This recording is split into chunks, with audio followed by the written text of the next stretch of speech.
Hey, this is Dave Pagnotta. You're listening to Missin Curfew. What's Missin Curfew? It's when you kind of play guilty, but you show up. How nice is a green light on the road, though? No practice tomorrow, no plane, just go. Scotty Upshaw in the clear, and he scores! Right in front, scores! A few laughs, a little bit of fun, and obviously a lot of hockey talk. You're listening to Missin Curfew. Fellas, coming to you from Hall Pass Media in Newport Beach, it's Obes, the Updog, and the Swish fella. How we doing, boys? I'm good. I'm over here, boys. I went back and, the dentist always sucks, but I'll tell you what, the dentist, when you get Invisalign for the fourth time, it's never perfect. Yeah. The first day of them, Obes, I'm like, this is why I've messed them up every time I've actually ever had them in. You got them in right now? Yeah. Can you tell? I've been kind of slurring my words a little bit. Does it hurt? Does it sound like I'm drunk? Does it hurt? Yeah, it hurts. I'm on Advils all day because the first couple of days, it like shoots into your mind. Swishy, you ever had these things or no? No, I haven't, but it's shooting right up to your temple. You might have to just go with the veneers up, dog. Yeah. I've been thinking about getting veneers, but I just don't want to end up looking like Larry Flowers. Yeah, tricky. They're just Don't ever do that. They're so bright and white. Like, is there any way you can, like, I think can you ask them to take it down a notch? Like, I don't need them white. I need them like, you know what I mean, Swish? You can get the coffee stain ones. Yeah, drink a little coffee. Can I get the veneers with the school mint stain on the fucking teeth, please? Hey, the long cut fella. Can I get that? I still remember the day I walked in. Jane Schwartz is like, I'm going to get Invisalign. I'm thinking, yeah, maybe I'll try that too. Is it free? Does it get covered? And he's like, yeah, it's covered. And I'm like, okay, I'm going to do it. And then 5 minutes after I left with these things in my mouth, I was like, what in the hell am I doing? And then now here I am again. But I think if you do it, you end up with a half decent result. Yeah. And then you just got to get the permanent retainer in there. Yeah, my teeth are mangled. I wish I could just like get free teeth through the union. I was talking to Shaddy to go get the Invisalign. I was talking to Shaddy there the other day. Shaddy helped me track down my NHL pension. Do you know where your NHL pension is? Do you know where your NHL pension's sitting in? Yeah, it's my UBS guy has it. Oh, you don't do it through the union? No, they took it over, so they look it over. I thought it was still Mass Mutual. It ain't Mass Mutual. It's Empower now. Oh, it's Empowered. Yeah. So I hit Shaddy. Thanks to Shaddy. What a guy. Just recently hired by the union. The guy knows what's up. I'm like, Shaddy, Obes here. Looking to track down, with the stock market pummeling. I'm like, I'm looking to check out do I at least have a pension that if, so I don't have to live in a box here someday? And he tracked it down, gave me the right girl's number, emailed her. Booyah, got it on my phone, the app now. So Shaddy's already making a difference at the union. He's already making a difference. Yeah. Well, he's a guy's guy, and he's fresh out of the game. Mm-hmm. He knows all the kids, and they know him. And that's his job. His job is to make sure that there's a line right to the top. Whatever issue you have, you got to have a guy. It's nice to have a guy on there that I actually got to have a guy. I know. What did he say? He said, I go, Shaddy, thanks for helping me out today, fella. I'm good to go now. No problem. Got to make sure the retirement fund's still kicking. Hey, Obes, I'm like, gotta. Holy. So you did yours differently? You took it out? I think so. There was a 2-part series for mine because I played, Swishy. In the new version, I played like 6 years out of the 10. Okay. So I had built up what we built up for 10 years. And then I had, 6 years of service under the new CBA, which is like 20 grand a month. And it's way better, right? If you play the 10 years and get your full pension, which the guys got in 2023, right, Schmaltzy? When did your 2023? I believe was the full 10 years of pension. Then those guys, they're in the gravy train. That's going to be really good for them. I need a gravy train. I need a fucking gravy train, Swishy. Where's my gravy train? Just pour it all over the mashed potatoes. Hey, fella. Yeah, just put it all over the plate, but you put it on my nipples, so he cares. Fuck. Hey. Do we get a pension from our, my 300 and some games in the jungle? Is there any kind of pension that, might be a fucking free 12-inch sub or something? Or no, they don't. No. There's no pension down there, is there? PHPA, they're just going to try to convince you to be a firefighter. Remember those guys would come around and say, hey, you can go to firefighting school for free. It's like, dude, I'm not going to be a firefighter.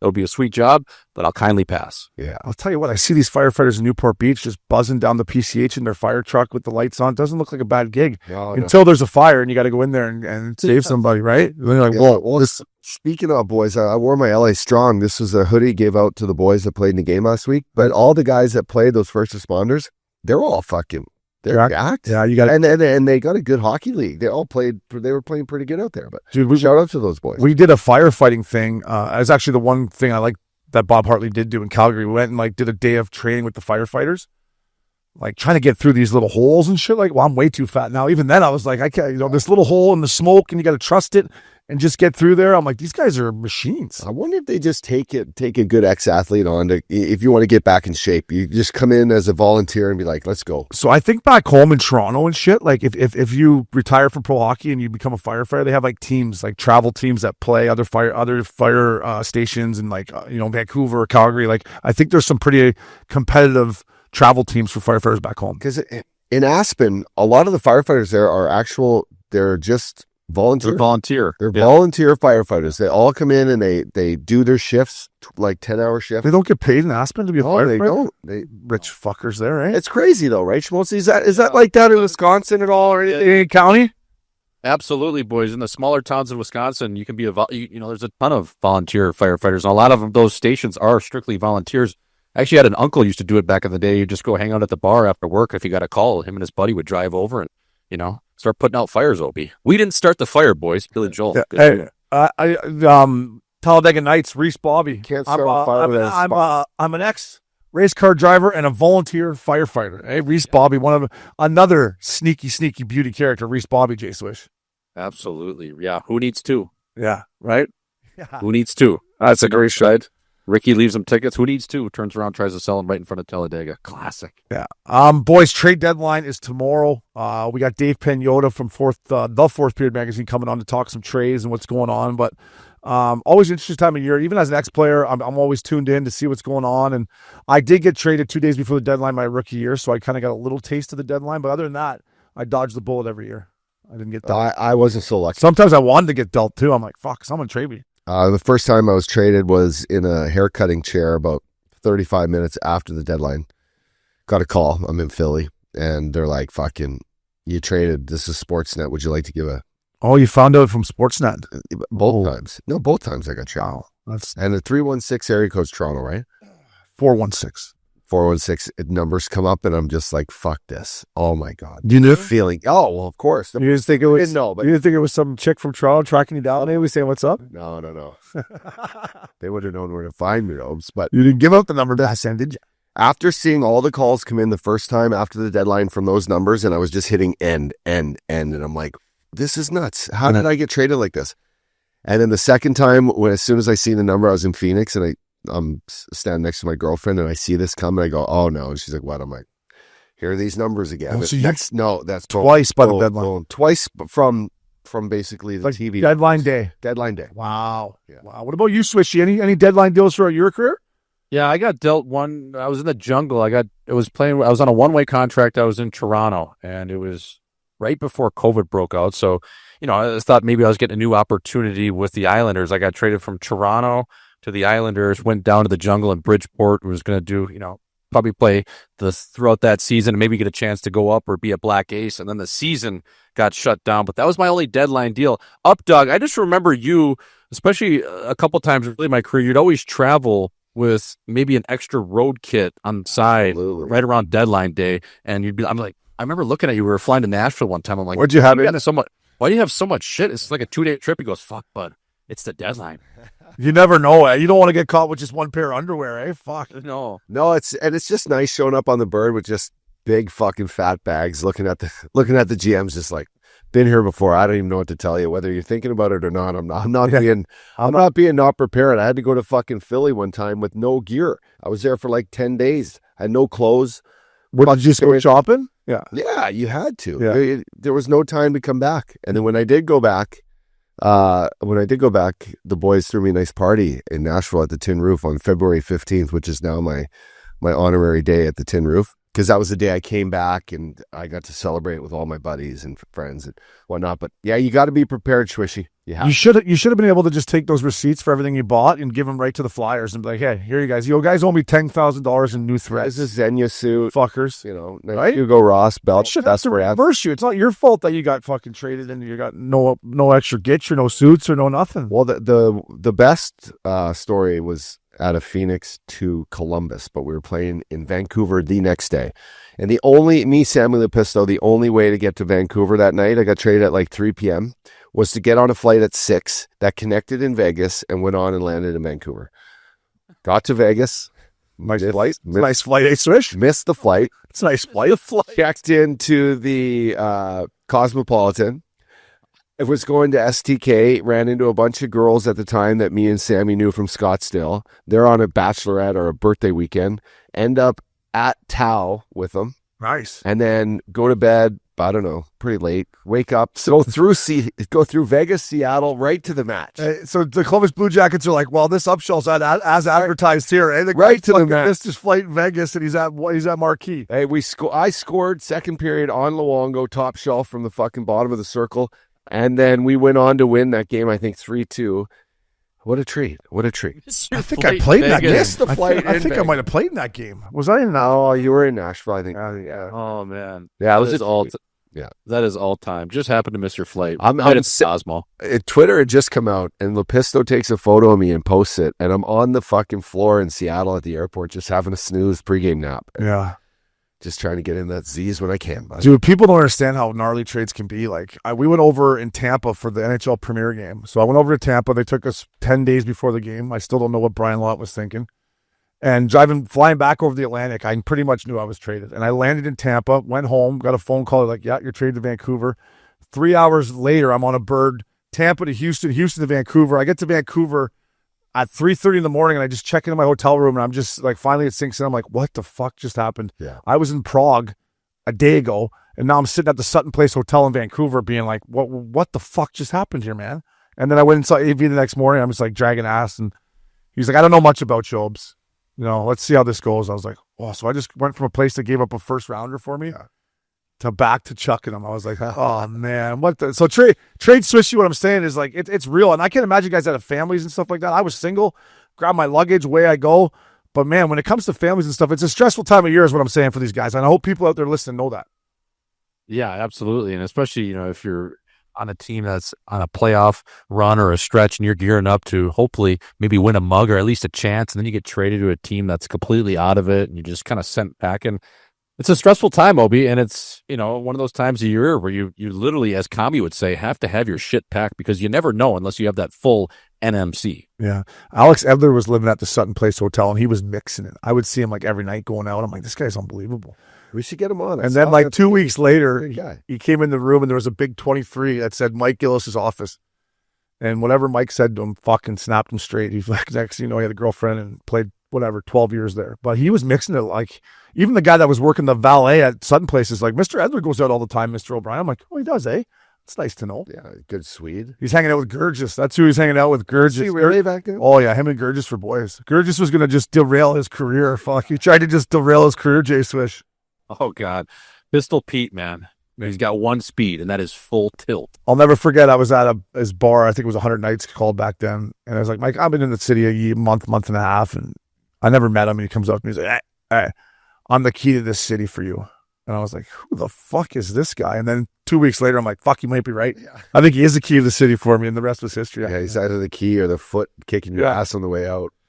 I remember he'd always try to compete. I'm like, fella, I play for the Canucks. It's you run a bar. It's not even a fair fight, man. Like, it's not a fair, like, it's not that I'm a better wheel than you or anything, but like, I play for the Canucks. Like, when are you going to realize this? You know what I mean? Like, tickets there, Jay Swish, were like gold. Oh, yeah. I remember you talking about it. You're, with a waitress or whatever. Like, you ever go to a Canucks game? What do you say? Like, yeah, it would be like November. I'd be like, hey, you been to a Canucks game? She's like, oh, my dad's got tickets in March.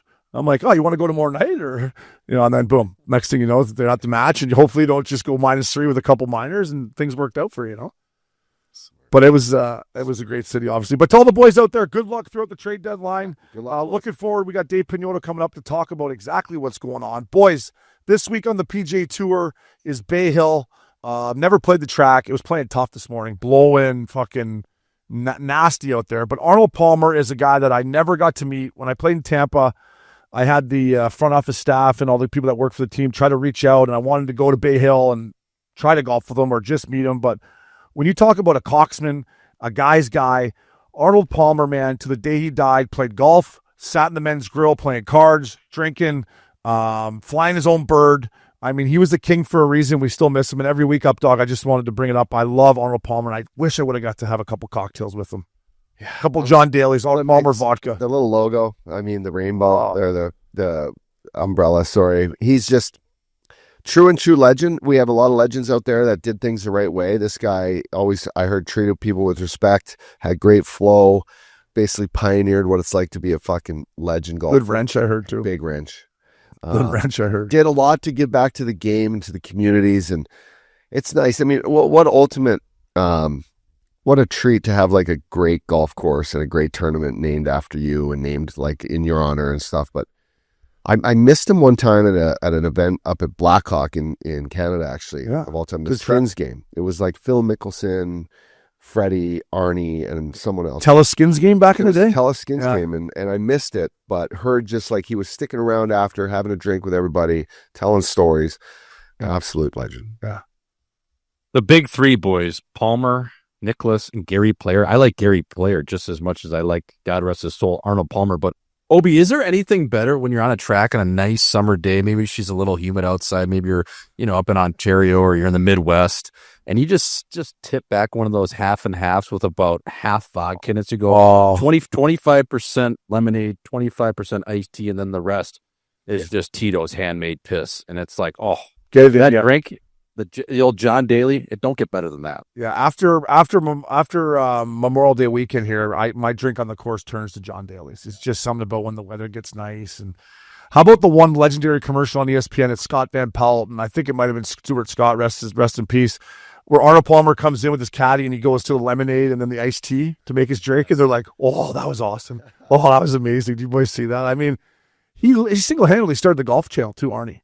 Like, he started the Golf Channel, like him and whoever started it, and they're like, "This is never going to work." He's like, "Don't worry, it'll work." And now, wow. I mean, the Golf Channel's killing it. Yeah, you tune into that a lot. Yeah, not as much as I used to, but I used to love it. I used to love it. There could be a revamped Golf Channel. Just all epic tournaments, all great like interviews around the game, the content around. There's so much great golf content that's tricky to get, but you're right. Without the Golf Channel, I mean, lead up to the Masters, which is not too long away. Well, we got Players Championship next week, boys. It's coming. Major season's coming, but I don't watch the Golf Channel as much as I could because it's a lot of nerd biscuits on the PGA Tour. And with the no live, it's like, fuck, get the boys back together.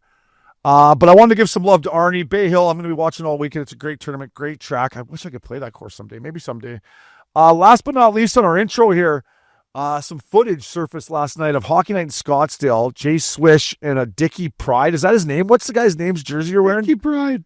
Grady Dick. Grady Wrench. Grady Wrench played at Kansas, KU. Wichita product, by the way. Yeah. First of all, how'd it go? You look good. I mean, I think me and Uppy got to play you and Heat Daddy in a 2-on-2 basketball game too. We'll play to 11. I want to just...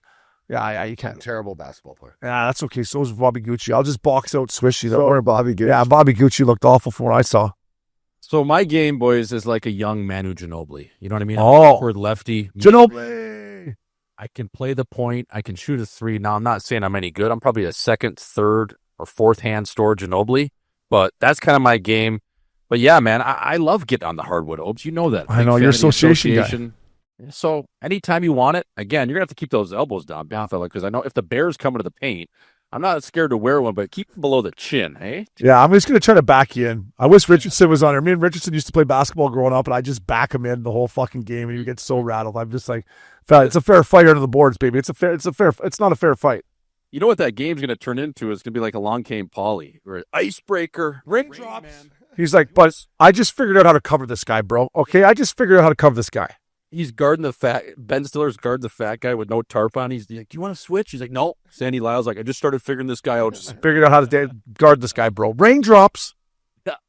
Oh, man, that is a classic. But yeah, that's what our 2-on-2 game would look like if we got out there for sure. Other big news here with the Missin Curfew team. Our boy A-Hall, who is the creator, runner-up Summer League. Jay Swish is in the lineup for the Creators Cup in the Summer League, representing the Missin Curfew Hockey Night in Scottsdale. I'm going to come out and watch you on the hardwood, baby. I'll have the towel ready for you. I'll be right there to support you. Dude, I'm going to have so much fun out there. And actually, I got to head to Lifetime Fitness in North Scottsdale and start hooping with Mel Booker, who is Devin Booker's dad. He's always been begging me to get out there and actually run. So now I'm actually going to have to get out there, boys. I'm going to have to be able to lock up defense. I can play off the ball a little bit, but I'm so fired up for that. Do you think they're going to let me wear a do-rag? Do I get grandfathered in, or do I have to maybe take that off? I don't know. I'm going to have to talk to some of my guys and see if I can slide that in. But definitely headband on, shooter sleeve, and I got the kicks for it too. We got to get you some. I think we got to get you some like personal kicks, like Maybe we get some design for you. When is the game? It's July. Let's get you some 101s, buddy. Some like old Kobe's with like Yes. swish on the side, something sick. That would be nasty. Yeah, I got to get decked out. Full jumper for that game, obviously. I wonder if you can like pick your name bar on the back, because that'd be sweet. Because I would want to be 93-1? 93-1. Yeah, I'll request that for you. 93-1. Right, so 93-1. So yeah, I'm fired up. A-Hall, what an apple, man. I've been asking him like every week because I'm so horny to play in that game. He's like, yeah, Swish, I got you covered. Yeah, you're good. And then I saw him last week in Newport. I'm like, A-Hall, are we good for the game? He's like, dude, I told you you're playing. I'm like, well, I just got to make sure. Yeah, you're in. You're in, fella. I'm fired up, man. What's with your basketball game? That bad? You can't make it rain or what? No, I can never dribble.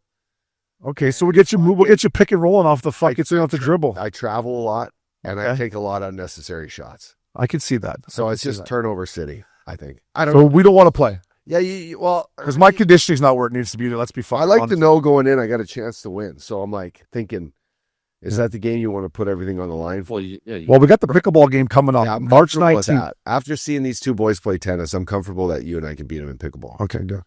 Because I did You had beat to him. bring Chris Duncan. to I play did beat him in too. tennis. So I saw Dunker the other day in the men's grill there. He didn't even come over. I thought he was going to come over. I want to talk to him about the old matchup against the Swish. that was so fun. Yeah. Tennis is That so was great. fun.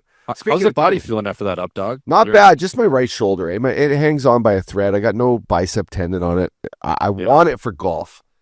And then the tennis got a little, more Wonky. repetitive. It made it a little wonky. Yeah. A couple trips to the chiropractor after that. But You got to be an athlete to play tennis. I mean, you can be fat to play pickleball, but you got to be an athlete to get out there and fucking on the hardwood or hard court and really snap it around. yeah, that's what I think about basketball. I'm like, Yeah, but we're only playing half court. yeah. If we're not playing full court. And I'll have a jammer. I'll have a jammer out there. So, Swishy, looking forward to that. Before we head to our break, boys, let's not forget this show is presented by DraftKings. DraftKings, the crown is yours. We'll be right back, boys. Welcome back to Missin Curfew. Up dog, Swishy. It's the Missin Curfew dog of the week. Watching the game last night, I had a little parlay cafe, TNT. Rangers, Caps, Calvin DeHaan. It's 2-1 under 10 minutes to go. And he decides that Jones is up in the rush, and Calvin DeHaan, who has, I don't even know if he's got 5 points this fucking year, decides to jump in, hits the defenseman's skate, goes back the other way. They got to take a penalty. Ovi scores to tie it up, and they lose in the shootout. But Matt Rempe is a guy that has been obviously suspended a bunch, and we talked on this podcast, and Brad Richardson was the guy, up dog, that said, I think this guy can change his game. Well, he has, and the one thing this guy has learned is he goes to the fucking net. And all night last night, I watched him. He went right to the blue paint. He made some great plays on the walls, a couple big block shots, played over 10 minutes. So, Matt Rempe, good on you, buddy. You're my Missin Curfew dog of the week. And Uppy, he just goes to the net. Anytime a player struggled in this, in the last couple of years, being on this podcast, talking about like how to get a guy out of the doghouse or whatever, I always said, just go to the net. Yeah. Things happen. Loops told me that a long time ago. Rick Nash made a career out of it. All the best, goal scorers, just Keith Kachucks, the whole thing. They just go to the net. Rempe's 6'7". Go to the net. Try to be moved. 6'9", I think. No, whatever the fuck. Give him a couple extra. Yeah. Just go there, stand there, be hard. Imagine, Smoltzy back in the day, you try to push that guy around in front of the net. Good luck. I mean, you're wasting a lot of energy, and he's just standing there. But you're right. You had 2 big games. I think it was Nashville went in there. Who went in where he just absolutely they beat Nashville and the Islanders back to back. That is from the Preds, and then Yeah. I mean, what was that D-man doing? I know he's a little guy, but like, come on, right? Yeah. Rempe's just like, oh, I'm glad they didn't good hit. send him on. No, it's a good hit. Yeah. I mean, you still got to play that game, but like Richie said before, and I think I jumped on it too, is like, this is an opportunity now for him to try to just work on little areas of his game that'll make him more complete, and start by going to the net. Yeah. Because goals and creating havoc in front is what is going to keep him in the lineup down the stretch.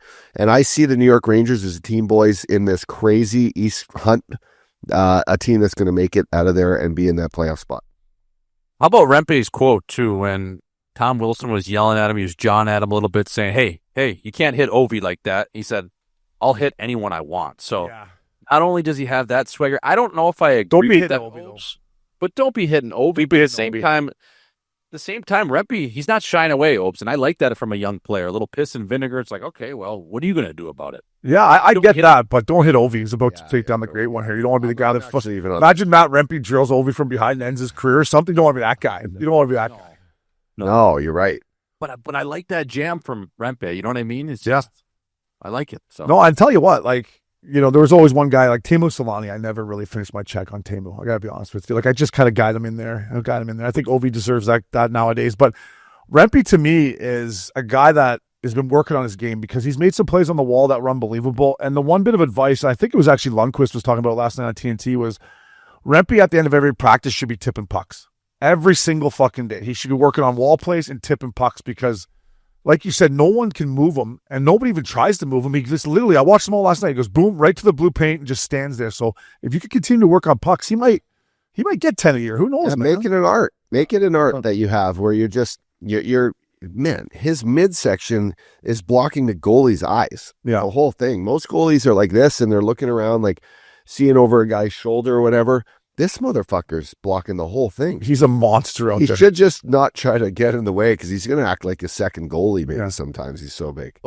Obes, I wanted to ask you, was Kaner on that list for guys you wouldn't touch? If you saw Patty Kane, No, spot? Patty Kane I wanted to fucking kill just because of our playoffs in Chicago and stuff like that. But the difference between Patty is I couldn't get him. Right. I don't know if I ever got him. It seemed like he never got hit. No, he was so smart and he was ahead of it and he was just good in the corners with his edges and he was out of there before you even could, for me anyways, I could get a lick on him. But I respect Showtime, obviously, Swishy, but to answer your question, because of our Canucks-Blackhawks rivalry, I would try anything to get that fucker, and I never could. I mean, gotcha. He was so, like, we still talk about how sick he is now, Swishy. He was so nasty then. Like, in his prime, he was a real problem out there. Like, he had the puck on a stick the entire game, circling the wagons in the offensive zone, and, like, he just had the puck on a stick the whole night. It's crazy. So, Nightmares. yeah. But I just wanted to give Rempe some credit. Keep working, buddy. Get to the net. Tip him in. He's my Missin Curfew dog of the week. Boys, DraftKings lock of the night. Presented by DraftKings. DraftKings, the crown is yours, fellas. I'm 13-8. Updog is 9-7, and Swishy is 9-2. Seeing the ball well. I had the Sens over the Sharks last weekend. Updog, your old Flyers went in there and beat the Jets. What are the chances of that? They were 11-0. They won 11 straight. Yeah. And then Swishy had the Jackets over the Red Wings. They won. So, Updog, lead us off, fella. What do you got for your DraftKings lock of the night? Boys, I'm going to the Dirty South. A little noon PST game. I got Tampa Bay over, who is it? Boston Bruins. The Boston Bruins, fellas. Dude, you should see the lineup Boston's putting out there I know, tonight. yeah. It's fucking brutal. Well, they're looking to, I mean, you got Marchand's hurt. A little trade talk. We're going to talk about that. Yeah. Could he get moved? Possibly. Who knows? But no, Boston's they're kind of in one, boys. They got Swayman going against fucking the Big V. So we'll see. But I'm going to lean on John Cooper and the boys down south. Before I give you, that's a great pick. You talked about Swayman. Like, you can go all the way back to that, exact moment when Swayman was holding out that I was like, this is not good for Boston in general. Like, to start your season off like that was such a dumb move for me that I think it really fucked them all year. And now they're not going to make playoffs now. Coaching change, that captain getting hurt, Pasternak not being able to find his game. Yeah, Charlie McAvoy hurt. Like, there's been one thing after another in Boston, and it's not looking like it's getting better anytime soon, which is why it's my lock of the day. Attaboy, I like that.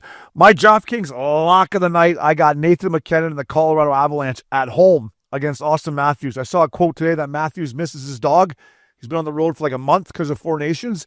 They got smoked last night by the Vegas. I'm taking Colorado at home against the Toronto Maple Leafs, Swishy. You take the dog, you take the van, I'll take the dog. But that braid line, I guess he's missing his dog, Obi. I like that pick. Colorado, obviously, they're in need of a win. I like that in the Mile High City. Fuck, if he misses his dog, they got to go to Utah the following 2 days after that on the tough road trip game. So, holy fuck, buddy. Stay with it, AMAT's 34. For me, boys, I got the Panthers at home versus the Sabres. Now, listen, this game is going to be about minus 400. But Kevin Adams, knowing his pedigree, he's probably going to ship a couple guys he shouldn't away from this team on Friday. So they'll probably be a little depleted going into Sunrise, Florida. And I'm just going to take those Panthers at home. Seth Jones feeling good in that vitamin D. The boys are flying there. Yes, they missed Chucky, but who knows? They might even have a new player on their team come Saturday night. So, fellas, even though you got to risk it for the biscuit on this one, probably around minus 400. Fucking hammer the Panthers because Kevin Adams is just going to do something stupid. And this Sabres team, they stink. Yeah, and hey, listen, Swishy's 9-2. and that's why it's the lock of the night. Sometimes you got to give your balls a tug, and like the new T-shirt we just designed, real men take the money line. So give them a tug, take the cats at home. That is a DraftKings lock of the night, boys. Top titty. Our boy Kyle Conway was over in Japan, drinking sake, eating sushi, having a time. So we didn't have Kyle's guidance. So Trust the Dust once again steps up for the boys and makes the top titty league. So Trust the Dust, thanks fella, way to step up. Of course, the captain Brento was in there in 95. I was with Brento, and he was like, well, how come Kyle didn't put this up? I go, fuck, I think he's in fucking Asia. Yeah, he's in Japan. So Brent, but he found it. No, Trust the Dust just made his own. But Brento found it finally. Yeah. We were together, and he's like, fuck. Anyway. Yeah, I know. The captain doesn't miss one. So Brento was 10th with 95 points. I was once again almost dead last with 39 points. But thanks to Trust the Dust, way to pick up the slack. Kyle Conway's back, so we'll have the normal link again this week, boys. But get in there, stay on the salary cap. Month and a half left of regular season hockey. It's funny. You can win some US dollars as well. So get this guy a Labatt Blue. Brought to you by Labatt. With Labatt, you can buy beer and get gear. Go to their website, snap a photo of your seat, and upload it to gain points toward exclusive merch. Any size, any product, anywhere you're buying Labatt. Sign up at rewards.labattusa.com. Woo, Fellas. Get some gear. Well done, boys. Fellas. Boys, I'm going to start dishing here. I'm going to start with Alex Ovechkin. Got one last night. He's 10 away from passing Gretz. But something he's doing really great. Like he said, all eyes up here on the chase. So he's partnering up with Hockey Fights Cancer and the Jimmy V Foundation. So all eyes are on him right now. Tasting another great one. Good on Ovi, not making it about him, trying to wear some awareness about cancer. Sorry. So Ovi, get yourself a Labatt Blue. He's 10 away up, dog. And those empty netters, he's just sniffing the empty netter, fella. Yeah, we talked about it early. Don't hit Ovi. Ovi. What he's doing is insane. 32 goals, I think, in 45 games. Like, the numbers are outrageous at this age, doing what he's doing, making awareness for the game, for kids. I think it's great. I'm going to take my little guys, see him Wednesday here in Newport Beach next week. Excited for that. But wow, what a feat and what a fucking dog. He's going to have to get hot. He's going to have to get hot for you. If when is the game? I think he's got 4 games till then. You never know. You never know. 2 hatties and yeah, he's going to need 3 hat tricks in the next couple of weeks. One thing about him, as we all know, he scores in bunches. So he seems when he gets one hat trick, he gets one the next night. So you never know. But Swish, you good for the grade 8 here. I mean, doing the right thing. Yeah, listen, giving back to cancer charity. And you know what, Obes, as good as that is, too, he's going to get a couple more bounces because of that. Because when you give back, you give a little, you get more back to you. So I think that's going to help him in the long run. And he's not thinking like that, obviously. But I do think just life does give you good bounces when you are a decent human. So good on the grade 8. And hopefully, maybe he just heats up here. And there's a chance that Updog and Beckham can be in the house. Yeah, potentially sitting on the glass for Ovi to break it. Because who knows? I mean, he could have 4 against the Ducks if he's that, far away. Who knows? I think he's going to get it the last game of the year in Pitt. I just think he's going to do it right in Sydney's house. Hey, Sid. That way they can hug it out and fucking Gretz will be there and it'll just be like, I think he's going to do it the last game of the year. I hope he does it for when you're there. But no. I just think that's going to be like the storybook in Sid's house. 20 games left. He needs 10. He needs one every night. Yeah, he got it. Yeah, no, they got 18 games left. 18 games left. 18 games left. A couple empty netters. Ovi, get sniffing there. Don't listen to the Updog. Get sniffing there, buddy. Get to the fucking empty netters. Continue to get this guy Labatt Blue. Friend of the show, Sam Carrick, former Ducks. I got to know him out here. Had a goal on the fight. The fourth line played unbelievable for the Rangers. They're an asset to this team. I'm with you guys. I do believe the Rangers are going to get in, and this fourth line is going to be a big part of it. So, Sam Carrick, get yourself a Labatt Blue. And the last one for me, Kyle's got it teed up here. Jack Eichel, watch this fucking shot. Zingo. Get yourself a Labatt Blue, fella. Can we see that one more time, please? Ikes played so good last night. He had the puck on his stick. I had Vegas heavy, and they played unbelievable. Toronto looked tired, but watch this shot, boys. This is National League. Yeah, that's a cannon. That is a fucking cannon. That's a cannon, and he's asking for it. He knew it was going up top, over. Give me the biscuit. I'm going far side cheese. Yeah. Get yourself a Labatt Blue. And listen, all night he was just so big and so strong. And this was the icing on the cake. This pretty much made it game over 3-0. I didn't think they're going to come back from that. But Ike's, good on you, man. You're playing unbelievable. Get yourself a Labatt Blue. Jay Swish, you want to dish any fella? Yeah, I got one, and I've talked about this guy before on this, and especially how fucking big his head is. But get this guy a Labatt Blue, but Jesus Christ, get this guy a new bucket. Jesse Puljujarvi. I'm looking at a still shot of him the other day in Pittsburgh. Where? I was just reminded. You know his head is 8 1/4 fitted if he walks into lids. But can't Bauer get this guy an XL bucket, something that'll fit him, a space bucket, because it's just sitting on top of his head. Like his ear holes, Obi, are at the top or the crown of his head. Fella, let's get you a bucket that fits. Let's get a beer to go along with that, because that's just terrible style. I know you guys have talked about him in the past, but my God, Jesse Puljujarvi, fella. Oh my I know. God, two-way. I know you're on a two-way now. I know you're going maybe to play some games in Florida. Let's get you a bucket that fits, even though you are a size 9 Look at- fitted. That is You're wearing your Yankee hat. that is a tough style. Look at that guy right there. That is Look at tough. that. Like, dude. Shout out to the train, Trevor Gillies. The train was in Charlotte, North Carolina, watching his boy Sammy Bitten, but he's like talking about Puljujarvi. What did he call? He said this big torso pussy first round flop is embarrassing even in the jungle. Floats around, is big, doesn't finish his check. So that's how Trevor the train Gills feels about Puljujarvi. He's not a fan either. Switzerland. Like, I love Bill Zito, but what in the heck is this? No one knows. Why does he keep getting another crack? I don't 4th know. overall. That's the only reason. They're like, wow, we see this big body. He lit it up in the Finnish league 3 years when he went back. Now he came back to America, North America. And I don't know. You know what's Lives funny this about guy that have? is I remember Brian Burke did say that every team had Puljujarvi that high. Yeah. Like, I don't know, who the GM was, the Oilers. I think it was Kenny Holland when he took him. But how does every team make a mistake on that fucking guy? To have him that high. I mean, Yeah. I saw him play once. I'm like, this guy doesn't have it. I'm not saying I'm the fucking best scout in the league here, but like, what guys were watching this fucking guy?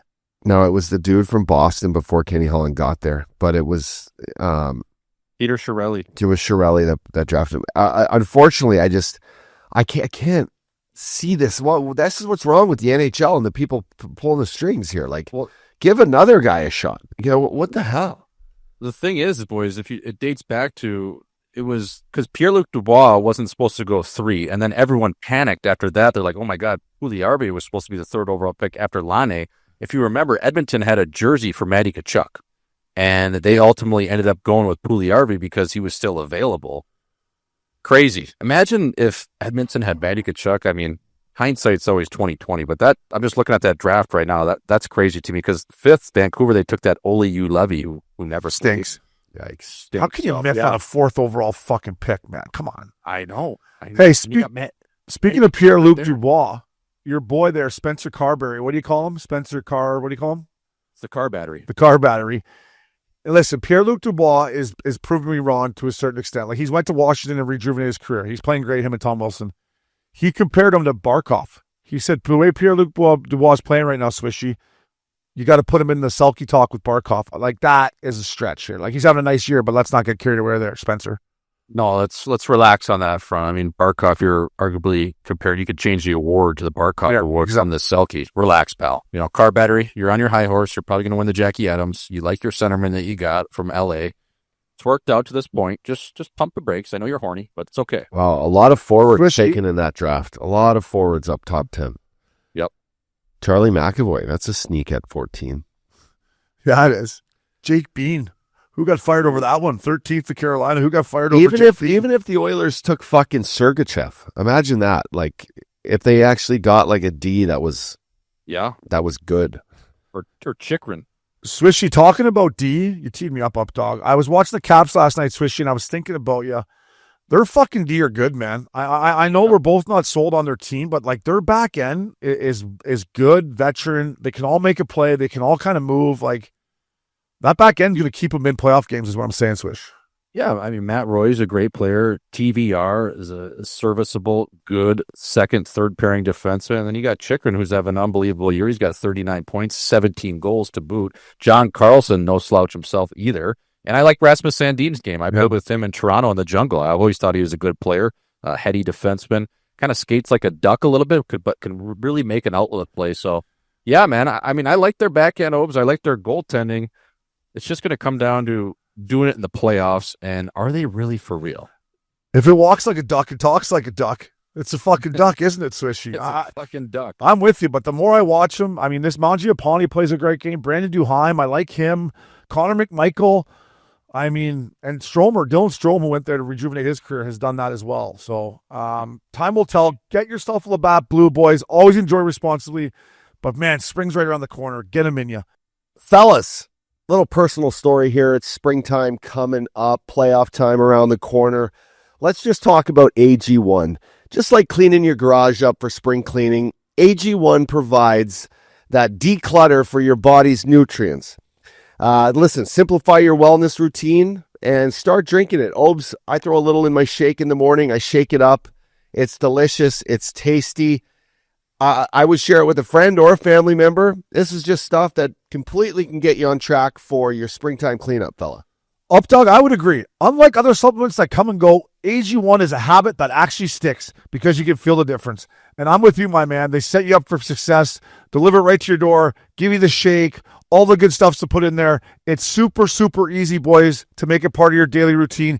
AG1 can help support your digestion, your energy levels, your skin health from within, cravings, and so many more things. When it comes to my health, fellas, I want something I can trust. And that's why I choose AG1. With science-backed ingredients and real benefits I can feel, AG1 makes it easy to support overall wellness every day. And that's why I've been partnering here at Missin Curfew with AG1 for so long. AG1 is offering new subscribers a free $76 gift when you sign up. You'll get a welcome kit, a bottle of D3K2, and 5 free travel packs in your first box. So make sure to check out drinkag1.com/curfew to get this offer. That's drinkag1.com/curfew to start your new year, fellas, on a healthier note. We'll be right back at Missin Curfew. Welcome back to Missin Curfew, boys. Rumor mill time here at Missin Curfew. We're all big fans of the hockey club. Nikki Schmaltz, Clayton Keller. Well, they're going to have an outdoor game. And I just think they should do it in Park City, boys. I don't know about the football stadium in Utah, but like this is a chance to go up there, build a nice outdoor rink with some fans that can sit there, and let's have the game in Park City. Do you think that there's any way that's going to happen? Or are they just going to go to the Utah football stadium and fucking do a same old stadium series in a shitty fucking stadium? Well, one thing we do know is Ryan Smith's building everything for that city. Like, right, the downtown area in and around the Delta Center is going to be completely changed. A huge remodel for the Olympics and whatever it is, 32 .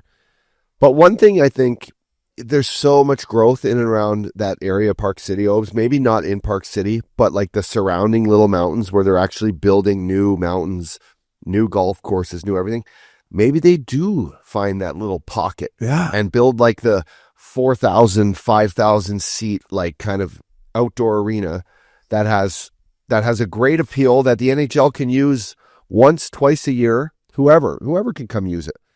In the summer, it could be a rodeo, little play, a rodeo event place. But I think you're onto something. I think, less is more. Make it a little more intimate, but have the backdrop. Like that Lake Tahoe game was perfect. Yeah, but with more fans. There was no fans, right? There was no fans. But if you had 5,000 fans, you made it super inclusive. Mm-hmm. I think it can work. And for the TV, you do need to see the fans on top of it. Yeah. But I agree. I think it can be done. Swishy, what are you thinking, baby? Well, I mean, the Olympics is in 2034 back in Salt Lake City. So is there a way you could build an outdoor stadium, something along the lines like you guys are talking about, and also have it be a multi-purpose, multi-venue thing to use in the future for the Olympics per se? Maybe it's something along the lines of the opening ceremonies or something like that. I do like the thought, Obi. The business side of the People's Insider over here is how are you going to make back that money in terms of what you're losing on ticket sales if you don't sell out a stadium, say at 75 people? So are you charging a pay-per-view cut? Are people going to pay for that for hockey? Is it something along the lines of, I don't know what you could do in terms of being boots on the ground? Are the tickets way more expensive? Is it more of like a boutique style kind of concert venue where you're charging a little more, but there's less seats, so it's more intimate and a cool experience? Yeah. I don't know. I'm thinking you're grade, going to make it on the back end with like a cool event, like to bring more eyeballs to it. You'll make it on the back end, but okay. No, but you're absolutely right. When it comes to dollars and cents of revenue, they're not going to do it for that exact reason. But I would say Smitty's got enough money. Fuck, come on, Smitty. Got enough dough, eh? Yeah, enough dough, bud. could take a little hit on the revenue for the game, eh, fella? What? Yeah, no, I just think it could be cool that small. Yeah, I just love Park City too. Like to get more eyeballs on that in the state of Utah. Time will tell, boys. That's why it's the rumor mill. We're just throwing around here. Last but not least, before we get to our guest, it's the NHL trade tracker, boys.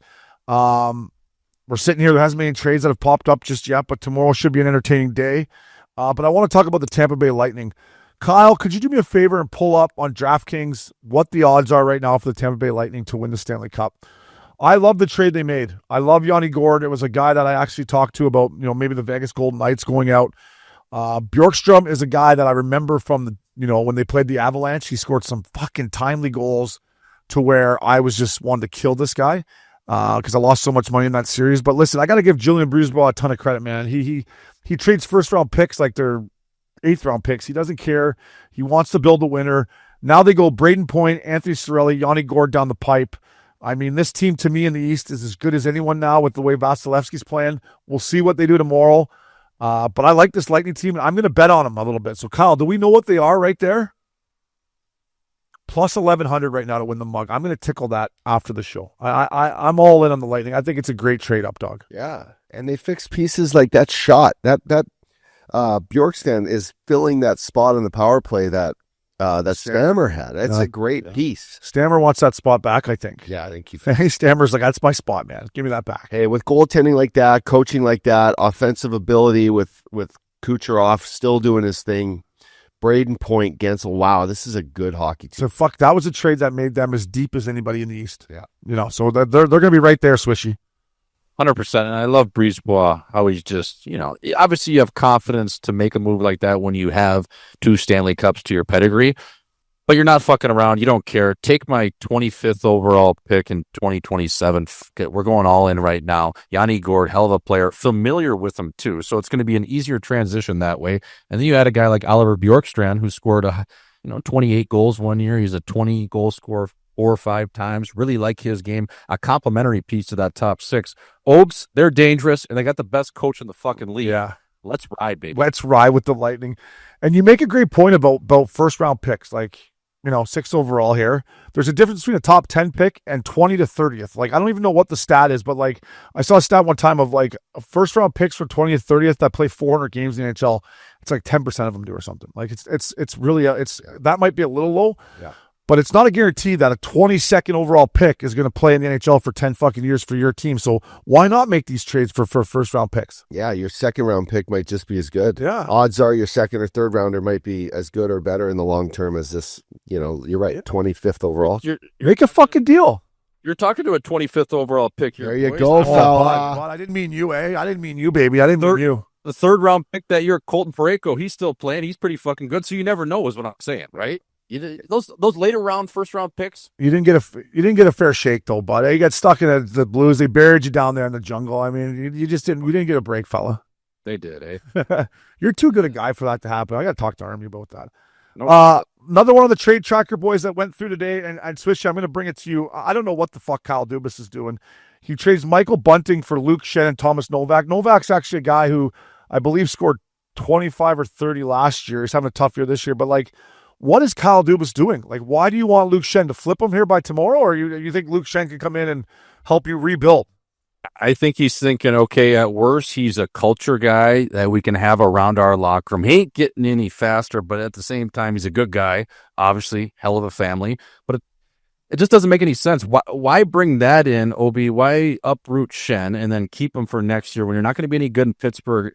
Yeah. And you bring in Tommy Novak. Like, Tommy Novak, I think, is a decent player, but you just had Goodwill Bunting. You're basically just trading spaces right there. So, I don't know. You're just shoveling your shit to the other guy. Everyone's just shoveling shit in that trade. Here, take this. Here you go. Take some of that shit, bud. So, I mean, just like fucking, just don't even make the deal. No. What does this do for us? It's nothing. I will say that I think Kyle Dubas has the hardest job in hockey right now. I'd rather be Mike Greer than Kyle Dubas. I'd rather be the GM of the San Jose Sharks than the Pittsburgh Penguins right now. Like, well, yeah. What does he do? Because he has to try to but pressure with Sid the Kid, and then the fan base, and then to still keep his name. He didn't do anything in Toronto. He didn't get past the first round in Toronto. It's like, how do you figure out? Brought in Carlson though.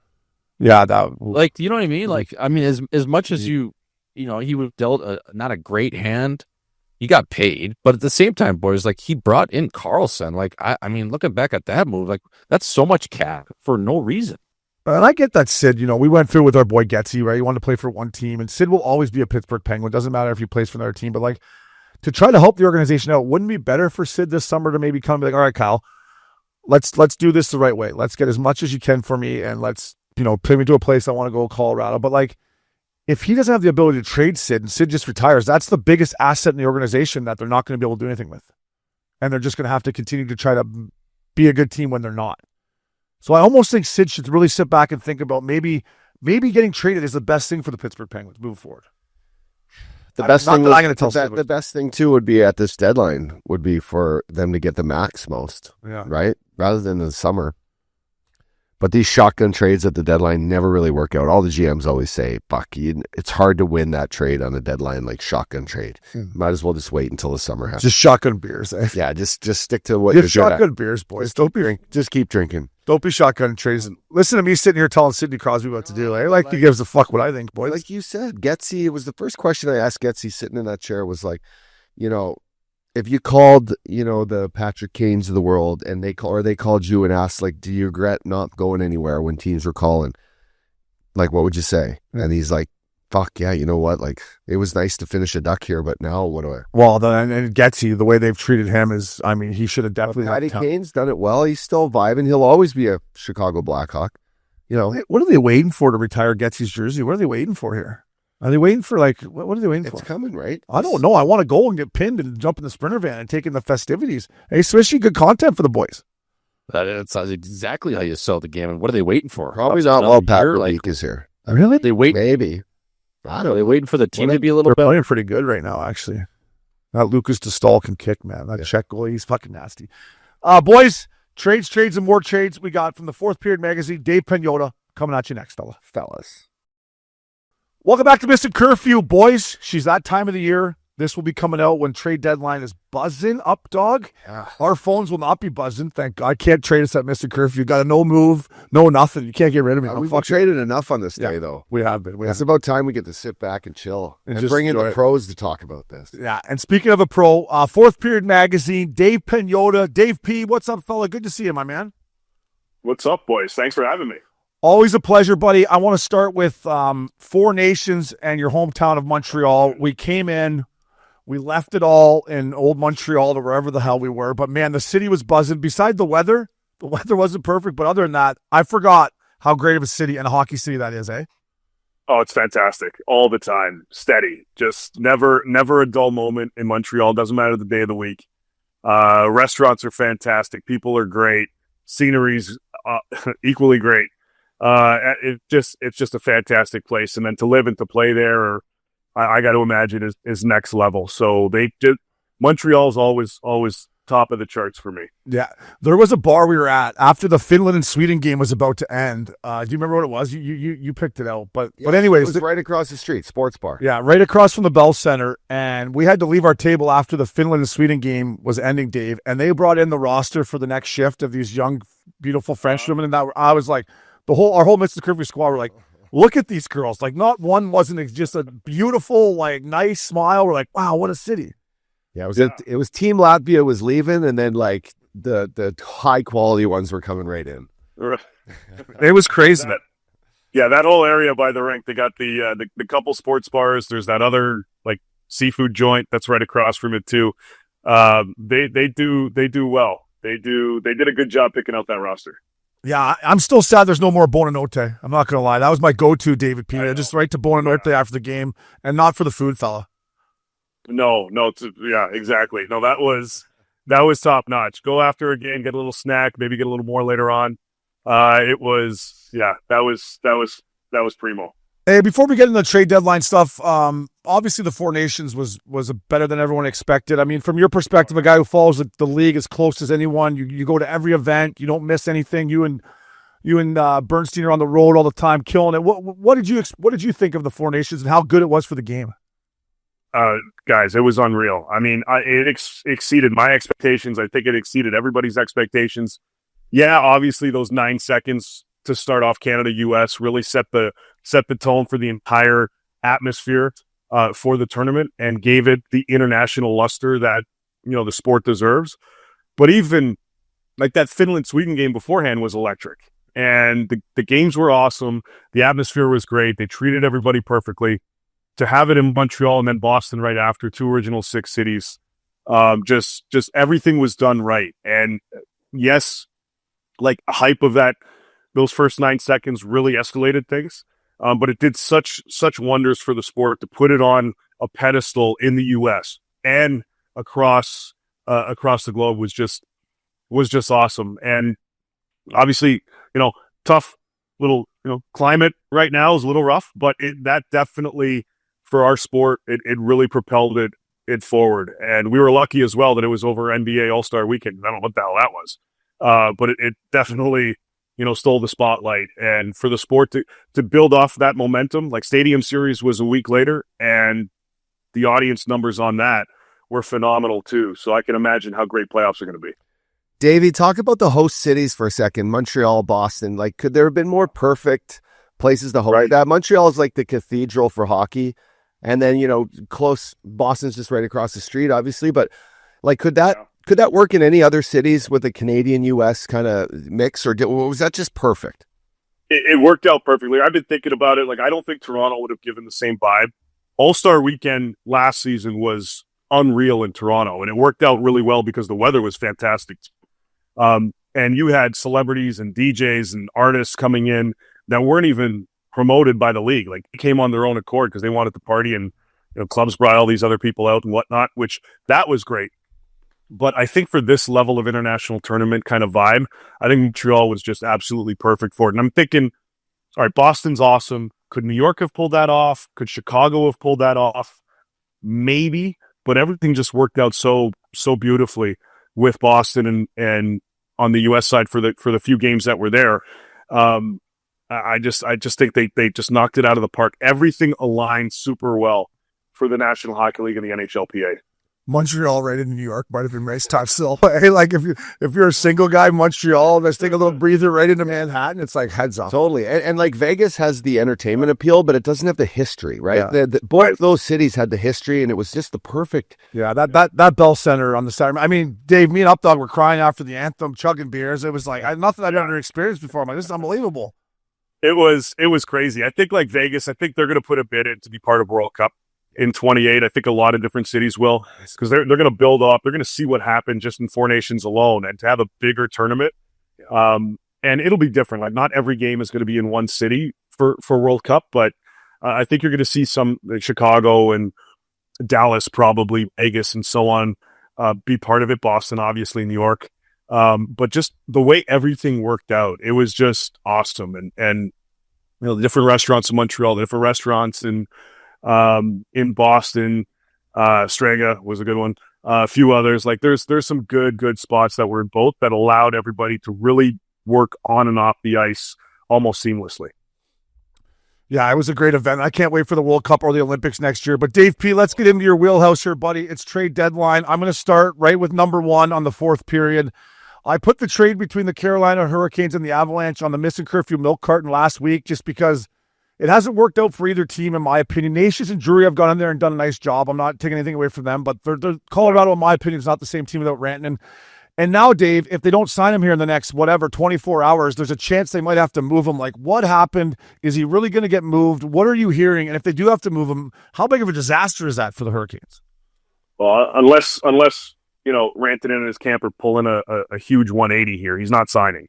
And by all accounts, he's going to July 1 as of this moment. So, from Carolina's perspective, you have to explore the market. Now, it's a tough spot because you gave up a lot to get him, and you're also battling, well, what the hell kind of message does that show the rest of our group if we add this guy for a cup run and then, oh, no, he's not going to stay, so we got to get rid of him?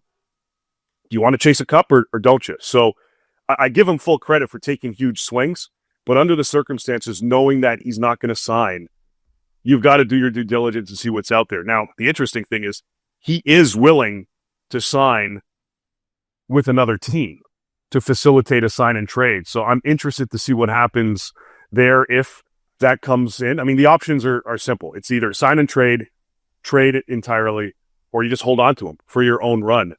There are a lot of teams that like the guy. There are a lot of teams that are trying to get creative. The ask from some teams is a little bit higher. Like, for example, I heard Toronto, they've kicked around on him, but Carolina's wants Matthew Nyes as part of a deal. I don't think the Leafs do that without an extension. And even with an extension, I think it sounds like there's a little hesitancy there anyway. And I don't know if he would sign an extension in Toronto, just from a hypothetical side. So, you've got that. You've got LA that's interested. You've got Dallas that's interested. Florida's kicked around the idea as well. They've expressed interest. There are other teams that would be interested in pursuing a deal with an extension that aren't necessarily playoff teams. But I mean, he wants to chase one, and he wants the big bag. So I don't blame Carolina for trying to see if they can score here with moving them. Yeah, you mentioned the team, the LA Kings. That's to me is interesting. They said the D-Man Clark is available. Like, what else would it take, do you think? Obviously, it would probably take him having to want to sign with the LA Kings. But when I watch the Kings play right now, they can't score goals. They play great. They got great defense. They're big. They're strong. They're having a hard time scoring goals. If they could bring in Rantanen, but what would it take to get him in there, you think? It would take it's going to take a significant price. Obviously, you mentioned Brandt Clark. I think the only way he's included if an extension is in place. I know Byfield's name was floating around before, but forget about that. That's not going to happen. They're not moving him. But is it a Trevor Moore? I know he's a local guy, but is a Moore that you add in the mix? He's had a bit of a down season. He's battled a few things, but do you package him up with Jordan Spence and a first-round pick? Do you package him up with Clark and hope that gets it done?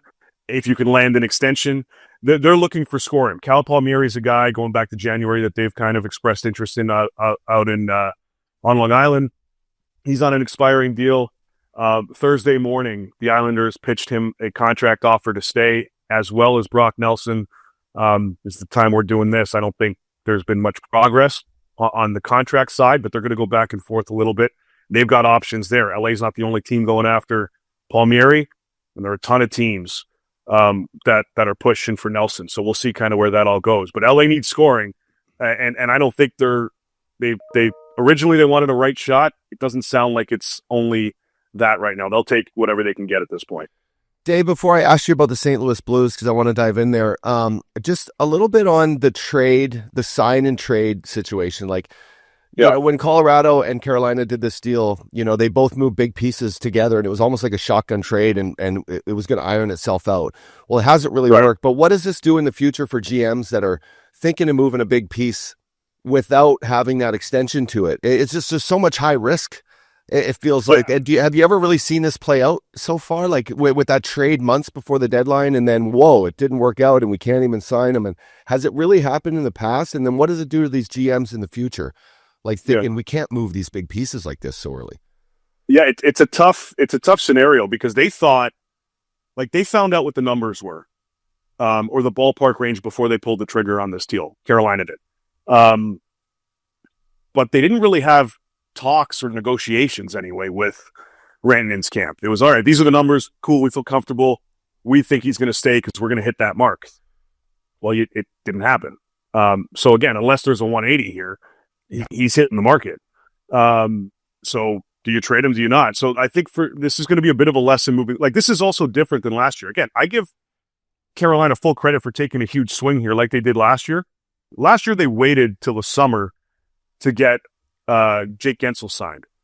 When they offered him a deal on July 1, it was too late, or leading up to it, because there were multiple discussions. This one, at least they did it in February, ahead of the deadline. So again, they learned a little bit from it by putting all their eggs in one basket up front. But when you're taking a swing like that and you're giving up a guy like Nate Chess as part of this, who's probably going to hit 90, 100 points playing with Nate, like, he's going to cash in on a deal himself, probably looking at least $10 million for him. I know it's less, but you're giving up that piece, that asset. You better be friggin' sure that he's sticking around. Not a take a chance. Okay, at least we know the number. You better be damn sure. And they weren't. Another lesson learned. Yeah, it just seems like it's risky. You're playing with fire. Fucking Chris Schultz, risky business back home. It's Chris Schultz, risky business. So switching out west, the team that has played themselves right into a spot to handcuff really Doug Armstrong, Alex Steen, making them not sellers, but maybe addition We see Colton Parayko with a knee scope injury today. He's out 6 Yes. weeks. But where do you see these guys now, right? Like the crazy talk of Parayko moving, he's such a good piece at $6.5 million for 3 years. You have Shen, maybe the perfect deal to move him at his age. And then talks on Binnington, who seemed to have found his confidence again and his stride. But this team's winning games right into the mix. What do they do? Are they? They're out here on the West Coast. They're playing here in Anaheim tonight. But what do you see these guys doing? I think they want to add, but not necessarily go high into like the rental market. I think they want to add in terms of long-term piece. That's kind of the word that's out there. I mean, Parayko and Binner, their values jumped after Four Nations on both sides. And I think that's why their names started going out there, because teams were going, hey, we talked about him in the past. Would you talk about Parayko now? I don't think it's really gained any track, even before, obviously, the injury.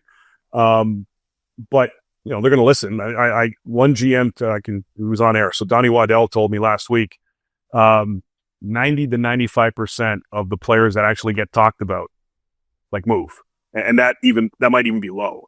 So teams are going to call about guys and poke around, but to actually get a deal done, it takes a lot. So I think from St. Louis's perspective, we've heard Kyrie's name out there. We've heard a few others out there, but those are going to be big time deals. And even Shen, you're moving out Shen, you better be bringing back some pieces that are going to fit with your group now and has longevity beyond, this season, next season, and the year after that. So it sounds like that's where St. Louis is at. Maybe they move out a depth piece here and there, free up a little bit of money, be more aggressive in the summer. But at least the word that we've been getting is, they're looking, but they want to make the hockey type move overall. And do you think, just to follow it up, do you think they have a chance to make a splash in the West if they get in with that sort of, they're vibing, like their team seems close. Yeah. They kind of have what's going on back in 2018, but do you see them getting in and making a splash? Confidence. Yeah. Man, you go into the playoffs with that level of confidence to climb all the way up, because they were down like 2 weeks ago, even right before Four Nations. Like everyone thought, forget about it. And then they've climbed and their guys have been playing a lot better. If they roll into the playoffs with that level of confidence, I don't know if I'd want to play them. I mean, Winnipeg's going to be a tough task no matter what. It looks like they're going to be right at the top there. But it's not going to be an easy one when you're facing a team that A, has all that confidence, and B, went on one hell of a ride in 2018 in a similar position. So those guys, and a good chunk of those guys are still there. They know what it takes to go down that path. It's not going to be easy for anybody if they jump into the wild card spot. DP, it's the People's Insider. What's up, baby? How we doing? Hey, buddy. Good to see you. Good to see you, too. So I'm hearing on my front, what are we hearing about Brock Besser? I'm hearing Vancouver willing to retain up to 50% in exchange for maybe a mid-round pick for Bess, whether that's a second or a third. I'm not sure on that, but what are we hearing on Brock Besser? I think a lot of teams, like you mentioned, the LA Kings, maybe Dallas, could use a pure sniper like the 6 car in Vancouver. Look, he's definitely being talked about. As the time we're doing this, still no progress from a contract standpoint. Checking in a little bit earlier, but if they're going to move him out, like Vancouver's been looking to add, and similar to St. Louis, they've been looking to add pieces, both at center and they've been looking for a scoring winger since November. But they want guys with term. So if you're going to move out Brock and only get a pick or a high pick or a top prospect, you better be using those assets to go out there and get somebody that's going to stick around.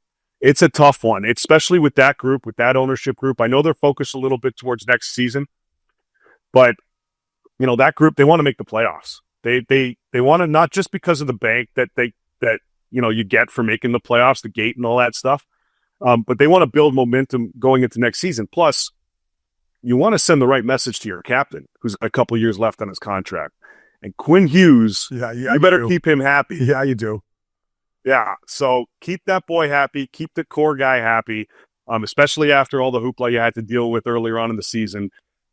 Petey just needs the season to end so he can clear his head and figure out all that other stuff that he's dealing with to have a good summer and focus on next year.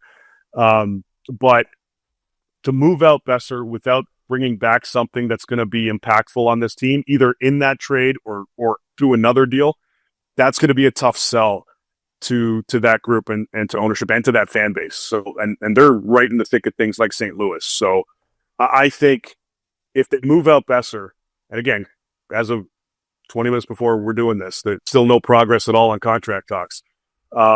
You better be sure that you're making upgrades somewhere else to keep your momentum going and to keep your chances alive. I'll tell you what, Pedersen, what's it called back home? Skip the dishes. I bet she's leading the league in skip the dishes orders. That guy's not going for dinners. He's not going for anything, man. Because, I mean, that guy right now in Vancouver, like, I wouldn't be showing my face around the city. It's that bad. I mean, I watched them play again last night. It was, and they won, and it wasn't pretty. So He needs to stint in Costa Rica. Little ayahuasca reset. Yeah, he does. That would not hurt him at all. Whatever it takes. At this point, whatever it takes to help him out. yeah, I mean, he gets those paychecks every 2 weeks. He's all right. Well, I wonder if he looks at him. He's like, "Fuck, hey, sorry, boys." But Yeah. Hey, Dave, I want to ask you about the Edmonton Oilers. I picked them at the start of the year. They're not playing very great right now. The Ducks were going to kick the shit out of them 6-2. But please, Dave, please, God, tell me they're going to pick up a defenseman here in the next 24 hours or whatever it is. Is that number one on the Oilers' to-do list? Because if you ask me, they need one, maybe two defensemen if they could. Yeah, they've been looking for a steady guy on that back end. Kind of a couple of years ago when they brought in Ekholm. They want someone similar to that. Now, I don't see a guy like that being readily available, but they want something similar that can play. He's like an Ekholm Jr. mini me kind of version that they can bring in for that back end. The interesting thing today was word coming out that it looks like Evander Kane actually won't be ready for this season and won't be available till playoffs. They've been waiting months to confirm that diagnosis. They've got $5.125 million in cap space by putting him or keeping him on LTIR that they can use now with the belief earlier today, as I said, that he's not going to be back until playoffs. So that's a big, big add. Like, they were good, and they made a shrewd move by bringing in Trent Frederick at $5.75 clip by having the other teams eat 75% of his deal. They're cap compliant right now. But now, because you've got Kane's money available to you, you can go a little bigger game hunting and look after somebody bigger on that blue line and try to get somebody from a secondary scoring side of things, mid-six. And that's kind of interchangeable between your second and third line. Even though they brought in Frederick, I think they'd like to look at somebody else up front, but definitely D. And if you believe the GM, Stan Bowman says they're not worried about goaltending. They're not fishing for a goalie. So if you take that out of the equation, the focus has to be a steady D-man and an addition up front. Again, maybe he's posturing. Maybe he's just trying to screw us all over and then surprise John Gibson. But if what he said publicly is he's looking elsewhere than between the pipes.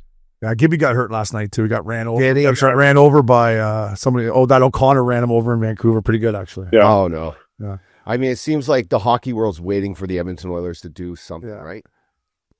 Yeah, I know. I've been waiting. I'm waiting. They better do something for a defenseman or they're fucking done. Yeah. Well, the wild card thing now, and I'm just spitballing here, but you've got 5.125 to play with. That's more than enough to get in Mikko Rantanen.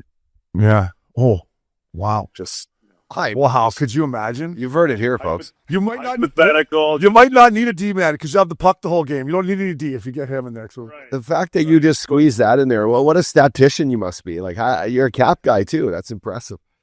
My math skills were not the greatest. These are the easiest numbers I can work with right now. But look, I mean, if I'm Bowman, do you take that swing? I would at least try it. I would at least say, all right, what would it take? Even from a rental side of things, because they can't afford that guy long term. But even from a one-shot wonder kind of deal, you take that shot, I would take a swing. Oh, yeah. Yeah, you just play downhill. Don't let the puck go in your own zone. can you still get a D or is it just Rantanen? I mean, their D are just so thin. They'll have, if they can move somebody else out. I was trying to look at the numbers. If they can move somebody else out, they could still look at someone steady on D. I know Oiler fans, they shit on me all the time for when I suggest David Savard for whatever reason, but 3.5, you get Montreal to eat half, you pay a decent price to get him. Look, Tampa got him in 21 for their cup run. It worked out pretty decently for them. Yeah. Bring him in, get Rantanen at 4.8 or whatever it is. You're right there. Little juggling, you'll be okay. So it seems like without the Edmonton Oilers really fine-tuning that, the West, there's a couple teams, all right? You got the Winnipeg Jets, you got the Vegas Golden Knights, who aren't scared to make moves at the deadline. Kelly McCrimmon's done it before. Positioning wise, what do you see Las Vegas like? Are they in need of anything in particular? They got probably some draft picks to move. They don't need to address goaltending. Where do you see the Vegas Golden Knights really stepping up this next couple of days? Yeah, well, they brought in Riley Smith, added him from the Rangers. They wanted somebody, and that was another good cap shrewd move by them because the Rangers eat half. Pittsburgh was already retaining. He's at 1.8, something like that. That's a good ad. He's familiar there, obviously. Bring him in for third line duties. After that, they don't have a ton of space. I think they're hovering around $500,000 in cap space. So if they do anything else, maybe you get another depth piece. You get a team to eat a little bit. Justin Brazeau out of Boston stabilized that fourth line, big body, 6'5" frame, 10 goals, 10 assists on the season in somewhat limited duties with Boston. There might be a contract game they've been playing there, maybe. But maybe Vegas looks at a guy like that at this point. Winnipeg's got a hard on for Brock Nelson. Dallas does as well.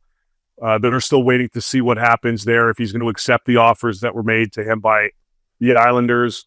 Again, as I mentioned earlier, I think there hasn't been decent progress there, so it's still a possibility.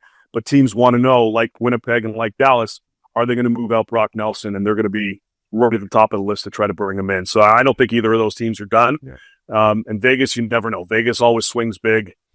I think they like the makeup of this group they have right now, but I wouldn't be shocked if they try something else big. EP, in the midst of all these big names, big trades going on, what the fuck was that yesterday with Goodwill Bunting getting exchanged for Luke Shen ever to Nashville, swapping guys there? Tommy Novak obviously going to Pittsburgh. What is Doodles doing? Like, what was that deal? Like, that makes no sense to me. I was staying up last night. I was just like, sparking up a spliff, and I'm like, that doesn't even make sense. What's going on? What is that? Unless they move him to Toronto from there. They're going to flip him again? They said they're not. Well, that's not true. They're looking at flipping them. There are teams that have talked to Pitt about flipping them. They like them, so they're not trying like desperately to get rid of them. But I was told, again, a little bit earlier before coming on, it's about a 50-50 split right now, whether it happens or not. I wish I had more for you, but I do know it's an option. They like them on that back end. They like that veteran presence there. And for Pittsburgh, they're not overhauling the whole thing. They're not blowing it all up because ownership says they should. You're not doing it. I agree. They wholeheartedly should, but ownership wants them to push as long as they can, as long as Sid is there. And it's a tough spot for Dubas to be in because I hope he turns his mentions off and all that stuff, because that's a rough one to deal with on a regular basis. I mean, I get shit on a ton. People are nuts out there. I can imagine a guy like that. It's tough, but he still has to keep this team competitive. So he's going to keep listening on Raquel and Carlson and Beauvillier, who's a UFA, and Rust and so on. Some guys have no move, no trade protection. But unless they're blown out of the water for a guy like Raquel, for example, they're going to hold on to him because they still want to be competitive next year. You move out Bunting, so you free up a little bit of extra money. You bring in Novak and Shen, whether you flip them or not. Again, they're comfortable keeping them. It is a head scratcher type deal, but I mean, they're focused on next season right now. So whatever moves they make now, it's not just future thinking in terms of long term. It's also next season and how do we stay competitive. They're focused on where they're going to the year-end bender. Hey, where are we going, boys? Hey, Cobble, where you want to go, boys? Let's get the fuck out of Pittsburgh here. Let's get out of here. Trip to Columbia. Yeah, exactly. Wow, there you go. That's next level. My boy Billy Quinn's down there right now, but. Dave P, couldn't have you on without talking about the hometown Toronto Maple Leafs fella. It's a two-part question. Is there any way Marner either signs before tomorrow or any way he gets moved? And the second part is, do they want a second-line center? Is that what I think that's what Chief wants, right? Yeah, that's what he'd love to bring in. Get on that club, move Tavares to the left. They've been looking at options at left as well. So if they can't find someone at the dot, then they'll look to bring in somebody to help kind of spread or add to the offense, I should say. But they're looking at that. Usual suspects other than Shan Lawton on the 3 seed kind of level. Even if they do that, I still think they're looking at somebody with a little more offense. So they've been kicking the tires and in on Nelson. Mentioned Rantanen earlier, although I think that's going to be a stretch. They're looking to see what other options may be available to them beyond this season too. They kept Jared McCann out before they let him go to the expansion draft to Seattle. He's available. Teams are talking to him. He's got 2 more years on his contract. That could be a potential option there. I think Dan's kicked around on that too. As far as Mitch goes, I haven't heard anything about a contract. I would be surprised if anything happens tomorrow. I'd be a little bit surprised unless, like, he loved it in Toronto. There's no question. He wants to stay, but they also got to give him the money. And you're looking at Austin money plus to keep Mitch Marner in Toronto. Maybe he'll take the same deal rather than go hard for 13.5 or 14. A lot of what Rantanen does is going to affect what Mitch does and vice versa. A lot of people I talk to think he's going to at least go to July 1. If he does, it's 1 year less with Toronto. But I think it's still early. They're going to worry about this one a little bit later because they want to really focus on trying to, go after a championship with Mitch and go from there. But if they can get a 2 seed, if they can get Brock Nelson, I think that'd be a win for them. But again, as I mentioned, there's a lot of competition out for him. Dave, I was going to ask you about the Avs, but let's stay in the Atlantic. There's some rumblings about Brad Marchand. He's hurt right now. I saw him last week. He got just drilled in the boards in Pittsburgh, but they're trying to do a contract extension. But if not, they're taking calls on him. Like, could this really happen? I mean, I don't think the Bruins are going to be able to get in the playoffs. They're under the gun. Could you see Brad Marchand getting moved here the next day? That'd be surprising. Yeah. That'd be a big shocker to see. I heard they were trying to make traction on a 3-year extension. They may wait till the season's done to finalize it to whatever, dot the I's, cross the T's kind of thing. But that would be a shocker. That would blow a lot of people out of the water just to see something like that happen. And I think, again, I mentioned Brazeau, Carlo's available, Geeky, Coyle is also out there. They're listing there. I think they'd like to rather make those types of moves and focus on next season. This is another team I think they've conceded this year, but this is another team that's focused on playoffs next year. And especially with that owner, you better be sure you're going to be pushing and competing in that market, especially as well. So you're right off this year. You keep your captain along. It would take one hell of a deal, and it would shock the shit out of a lot of people. I don't see it, but I've been shocked before. Yeah. DP, I wanted to ask you, Ryan Reaves on waivers. His cap pick comes a little around 1 in a hook, 1.3, I believe it is, for this and next year. Now, my friend, I think a team in the same province could use him in terms of maybe adding an element like that to the Ottawa Senators to alleviate a little bit of the fighting and or physicality from their captain. Do you see that maybe being a fit there with Ottawa, with Revo getting claimed, or do you think he'll be ultimately sent down to Toronto or just, kept on that playoff roster with the Leafs? It's an interesting question. I hadn't thought of it. But it would make a lot of sense. Give a little bit more protection there. You don't want Brady dropping the mitts every 4 games, right? So, it makes a lot of sense from that perspective. It's a 1.35 hit. Ottawa doesn't have a ton of space, but it's a free asset you can get. They're looking to move out Bernard Docker, trying to move him out. They could waive him if they need to. That would kind of alleviate any cap pressure. But it would give Travis Green a body there that can protect Stützle, could protect Brady, he could protect others, and we know that Revo's not afraid to do that. And that move signifies to me that Toronto's going to do something tomorrow on deadline day. So we'll see what happens there. But you know what? That's an interesting one from Ottawa's side of things. I think Green especially wouldn't mind that at all. That's why he's the people's insider, eh? Swishy, right, you can throw enough shit on the wall, something will stick, fella. Yeah, just keep shitting. Just helping people out there. I like it. Yeah, it is what it is, baby. Dave P, a couple more from me, fella, and then we'll let you go. This is just on two of my buddies that I know that I care about. Ryan O'Reilly, the fact daddy. I can't, we talked earlier this week on Missin Curfew about what's going on in Nashville. Nobody saw this coming. We all love Barry Trotz. We love the organization.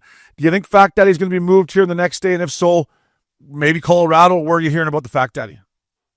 Yeah, it's a big price. Like, Nashville wants to regroup this summer and add more pieces. They realized pretty early that the holes that they got were not filled and that there are other holes on that team. So they want to add to it. I'd be a little bit surprised if they move him because they've set such a high price. They like him. It's not like they want to get rid of him. It's just, you got to overpay, then sure, we'll listen and then we'll explore it. If not, forget about it. But Colorado makes sense. I don't know if Toronto makes sense for a variety of different reasons. But teams that want to shore up that center position, it's an option. Would Middlestat go back if it's Colorado? That makes it a little more palatable. You get a guy another different scenario, different environment. Maybe he gets his game going. It would be interesting, but unless someone's willing to overpay, I think Trotz is willing to keep him. Yeah. I've seen enough of Middlestat. I'll tell you what, in fact, Daddy, for Middlestat, I do that right now. Of course, if someone calls me, let me know. But the last one for me, David P, is our boy, Bull Byram. Poor guy gets traded from Colorado. He goes to Buffalo. I'm worried about him. I think he needs to get out of there. Like yesterday, is there any smoke with Bull Byram? Because he's such a world-class talent. I just think he needs to get out of Buff. Yeah, I mean, they're listening. There's a lot of frustration with a lot of guys on that team.